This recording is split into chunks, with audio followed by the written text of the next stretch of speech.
합의를 할 때 이제 소송 전에는 약관에서 규정하는 라이프 니츠 방식을 적용하여 이자를 공제를 하고, 소송 제기가 되는 경우 호프만 방식을 적용하여 이자를 공제를 하게 됩니다. 이게 좀 말이 어렵기는 합니다. 근데 이게 무슨 말이냐면은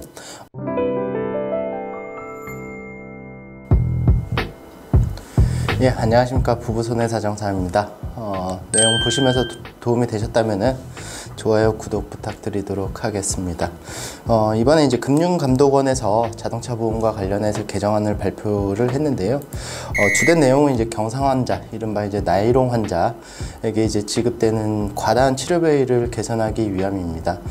전체적으로 봤을 때는 올바른 방향으로 개선되는 게 아닌가 싶은데, 이 내용 한번 살펴보도록 하겠습니다.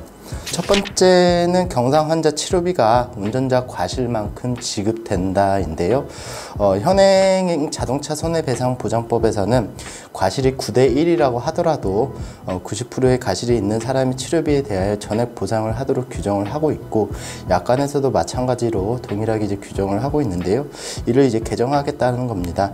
이는 이제 경미한 환자의 경우 과실이 많음에도 불구하고 치료비를 자동차 보험회사에서 전액 지급이 되다 보니까 불필요하게 치료를 받아 치료비가 발생하는 경우가 많이 발생하고요. 또한 이제 보험회사로부터 합의금을 많이 받기 위해서 아프지 아니함에도 불구하고 치료를 받는 경우가 있는데, 이러한 부분을 방지하기 위함입니다. 여기서 이제 경상 환자란 경미 환자라고도 표현을 하는데요.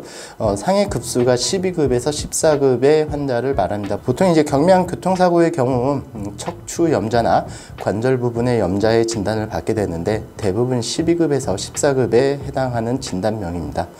자동차 보험의 대인 배상은 대인 1과 대인 2가 있습니다. 대인 1은 자동차를 소유한 사람이 의무적으로 가입하여야 되는 보험이고, 대인 2는 이제 선택적으로 가입 여부를 결정할 수 있는 담보를 말하는데요. 대인 1과 대인 2 모두 자동차를 운전하던 중 상대방에게 신체에 피해를 가한 경우 보장해주는 담보이고, 나의 신체 피해를 보장해주는 담보는 아닙니다. 나의 신체 피해를 보장받으려면은 자손이나 자상이란 담보에 가입을 하여야지만 보상을 받을 수 있다, 이렇게 봐야 될 것 같고요.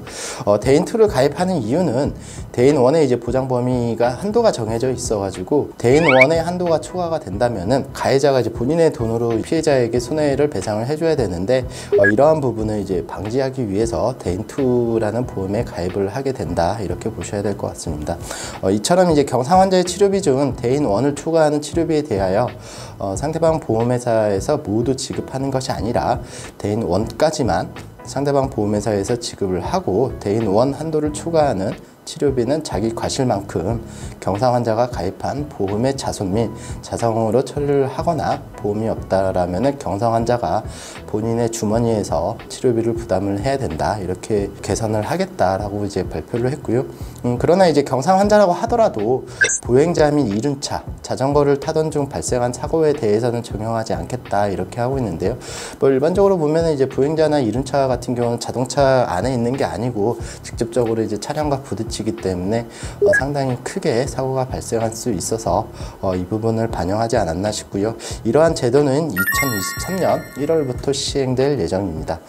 그리고 이제 두 번째로는 경상 환자가 장기 치료를 하는 경우 병원의 진단서를 기준으로 보험금이 지급이 되게끔 이제 개선하겠다는 건데요.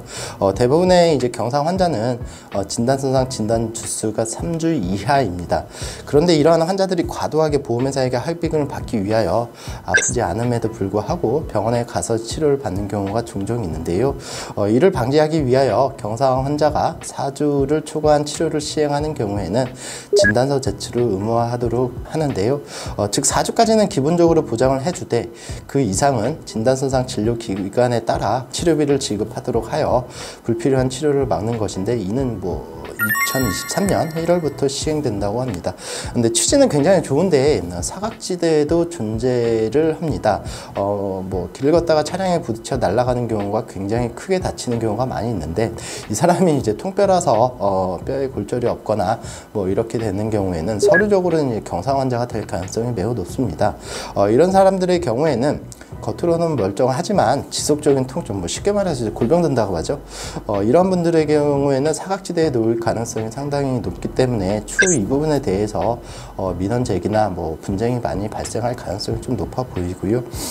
그리고 이제 세 번째, 부부 한정 특약에 가입하는 경우 배우자의 무사고 경력을 인정하도록 개선이 되는데요. 보통 이제 자동차 보험에 가입할 때 보험료를 아끼려고 이제 한정특약이라는 것을 가입을 하게 됩니다.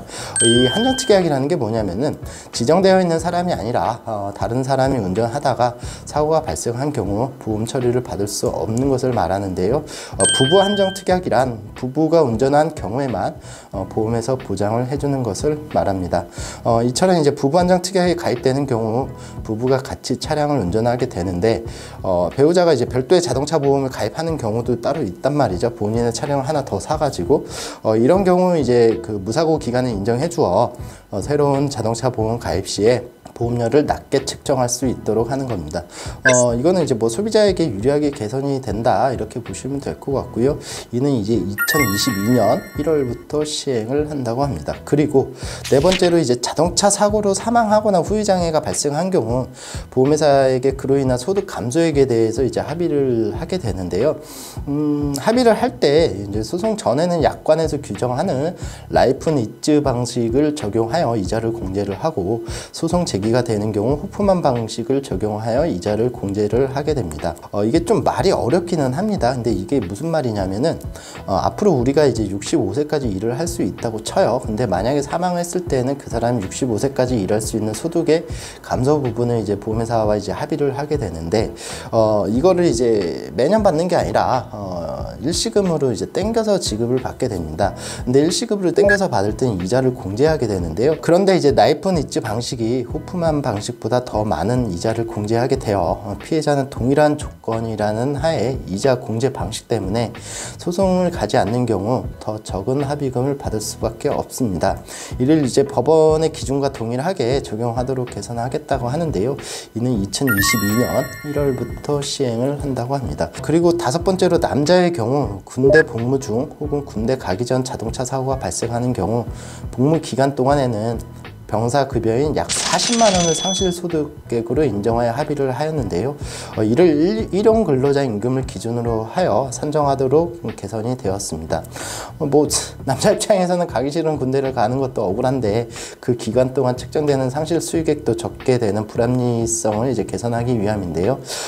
이거는 이제 2022년 1월부터 이제 적용을 한다라고 하고요. 마지막으로 이제 고속도로 등에서 이제 앞차에 실려있던 짐이 떨어지면서 사고가 종종 발생하게 되는데 이 경우 짐을 떨어뜨린 차량을 찾지 못하여 대부분 입증이 안 되기 때문에 피해자가 손해 비용을 부담하는 경우가 매우 많이 있었습니다.